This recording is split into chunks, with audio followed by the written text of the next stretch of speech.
ઠાકોર પર ભાજપ પ્રદેશ પ્રમુખનું વિવાદિત નિવેદન। પાલનપુરમાં જગદીશ વિશ્વકર્માનું વિવાદિત નિવેદન સામે આવ્યું। તમારા સાડીના પાલવમાંથી બહેનોએ સીટો છીનવી લીધી। આ નિવેદન જગદીશ વિશ્વકર્માએ આપ્યું। બનાસની તમામ બહેનોનું અને દેશની 70 કરોડ મહિલાઓનું તમે જે અપમાન કર્યું છે નારી વંદના અધિનિયમ અંતર્ગત આ બનાસની બહેનો ક્યારેય નહીં ભૂલે અને એનો કરારો જવાબ આગામી દિવસોની અંદર અમારી માતા બહેનો તમને તમારા ગઢમાંથી તમારી સીટો એ તમારા સાડીના પલ્લુમાંથી હાંચકી લીધી છે। તો જગદીશ વિશ્વકર્માના વિવાદિત નિવેદન પર કોંગ્રેસ આક્રમક। જિગ્નેશ મેવાણીએ ભાજપ પ્રદેશ પ્રમુખ પર સાધ્યું છે નિશાન।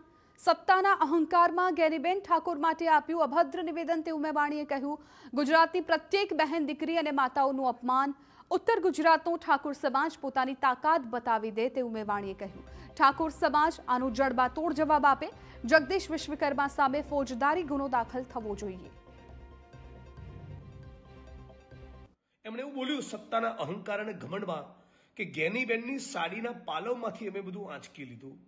કોઈ સ્ત્રીની સાડી અને એના પાલવમાંથી કશું ખેંચી લેવું, કશું આંચકી લેવું, આવી અભદ્ર અશ્લીલ ભાષાનો પ્રયોગ એ કોઈ પણ રાજકીય પક્ષના નેતાના મોઢે શોભતો નથી। પણ આખા ઉત્તર ગુજરાતના ઠાકોર સમાજને કહેવા માંગુ છું કે તમે બધા જ તાકાત બતાવો અને આપણી બેન બનાસની બેન ગેનીબેનની સાડીના પાલવ વિશે જેણે આવી ગંદી કોમેન્ટ કરી છે એને જડબાતોડ જવાબ આપવો જોઈએ।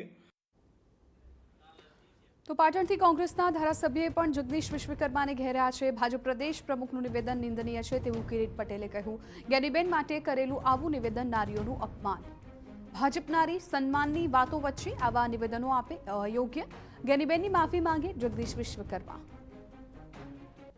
એક બાજુ ભારતીય જનતા પાર્ટી એ મહિલાઓના સન્માનની વાતો કરે છે, ત્યારે એક સાંસદ અને બહુ સક્રિય સાંસદ અને સમગ્ર ગુજરાતનું ગૌરવ એવા ગેનીબેન માટે આ જે શબ્દો બોલ્યા છે એના માટે તાત્કાલિક જગદીશભાઈએ માફી માંગવી જોઈએ।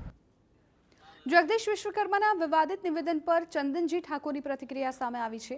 ગુજરાતમાં ભાજપનું શાસન સ્થાપિત થયું ત્યારથી વાણી વિલાસ બહેન દીકરી પર આવી ટિપ્પણી તદ્દન અયોગ્ય। આવા રાજકીય નિવેદનોથી સામાજિક ધ્રુવીકરણ થાય।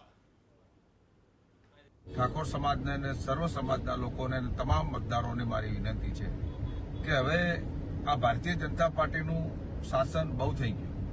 આવા વાણી વિલાપ, દાદ, ધમકી જે પ્રકારે રાજનીતિ કરી રહી છે તે એ રાજનીતિ બરાબર યોગ્યતાવાળી રાજનીતિ નથી। તેની રાજનીતિ કરવાથી ક્યાંક ને ક્યાંક સામાજિક ધ્રુવીકરણ પણ થાય છે, ક્યાંક સમાજમાં મોટું નુકસાન પણ થાય છે, ક્યાંક એકબીજી પાર્ટીની અંદર ઈગો હર્ટ ઉપર પણ આવી અને ખોટા વર વિગ્રહ ઉભું થવાનું કારણો ઘણી વખત ઉભા થતા હોય છે।